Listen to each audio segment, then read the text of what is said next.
Okay doctor గారు, అయితే మనం చాలామందిలో చూస్తూ ఉంటాము, నేను తాగితే తప్ప నాకు నిద్ర రాదు, లేకపోతే నాకు తాగితే తప్ప నాకు డైజెషన్ అవ్వదు, ఇట్లా రకరకాల ఆలోచనలతో మొత్తానికి ఆల్కహాల్కి ఎడిక్ట్ అయిపోయి ఉంటారు వీళ్ళు, బాడీని ఎడిక్ట్ చేసేసి.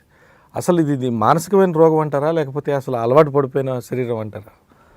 సో ఒకటి అలవాటు వల్ల ఉంటుంది, కానీ చాలామంది నాకు నిద్ర పట్టట్లేదు కాబట్టి నేను ఆల్కహాల్ తీసుకుంటున్నాను అనేది చాలా కామన్గా చెప్పే ఇది బేసిక్. కానీ ఆల్కహాల్ వల్ల ఇది కూడా స్టడీ చేశారు బేసికలీ.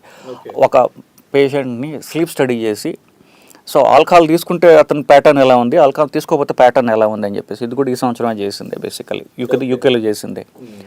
ఆల్కహాల్ తీసుకోవటం వల్ల నిద్ర ఎర్లీగా పడుతుంది, దానిలో అనుమానం లేదు. కానీ నిద్ర డెప్త్, గాఢ నిద్ర తగ్గుతుంది. ఓకే, ఎక్కువ ఇప్పుడు ఒక మనిషి నిద్రపోతే కలలు రాని నిద్ర గాఢ నిద్ర, కలలు వచ్చే నిద్ర లైట్ స్లీప్.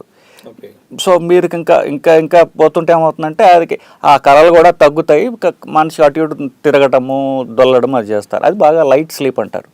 సో ఆల్కహాల్ తీసుకున్న వాళ్ళకి నిద్ర ఎర్లీగా పట్టడం నిజమే, కానీ ఆ డెప్త్ ఆఫ్ స్లీప్ తగ్గుతుంది. సో శరీరం రిలాక్స్ అవ్వడానికి ఏదైతే వీళ్ళు చేస్తున్నారో అది వాళ్ళు అనుకున్నంత రాదు బేసికలీ. సో నిద్ర కోసం మీరు ఆల్కహాల్ తాగుతుంటే మాత్రం అది మీకు అంత పని చేయదు. ఇదే సందర్భాల్లో ఇంకోటి వచ్చా, కొంతమంది ఆల్కహాల్ తీసుకోవాలి సెక్షువల్ పర్ఫార్మెన్స్ పెరుగుతుంది అనుకుంటారు, అది అపోహే. ఇన్ఫ్యాక్ట్ సెక్షువల్ పర్ఫార్మెన్స్ తగ్గుతుంది. సో ఆల్కహాల్ తీసుకోవటం వల్ల మీకు వచ్చే బెనిఫిట్స్ ఏవైతే ఉంటాయి అనుకుంటున్నారో సైంటిఫిక్గా అవేమి ప్రూవ్డ్ కాదు.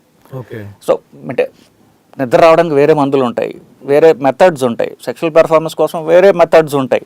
ఆల్కహాల్ వల్ల మాత్రం మీకు తగ్గుతుంది, మీరు వద్దు అంటలేదు, కానీ మీకు ఆ ఇంటెన్షన్ ఉంటే మీరు వేరే మెథడ్స్ ఫాలో చేయండి. ఆల్కహాల్ వల్ల మీరు హాని చేసుకుంటున్నారు, నిద్ర తగ్గుతుంది, మీకు సెక్షువల్ పెర్ఫార్మెన్స్ పెరగడం లేదు. సో అది మాత్రం అమాయకత్వం. ఇలాంటి ఇంట్రెస్టింగ్ వీడియోస్ కోసం తప్పకుండా మా ఛానల్ని సబ్స్క్రైబ్ చేయండి.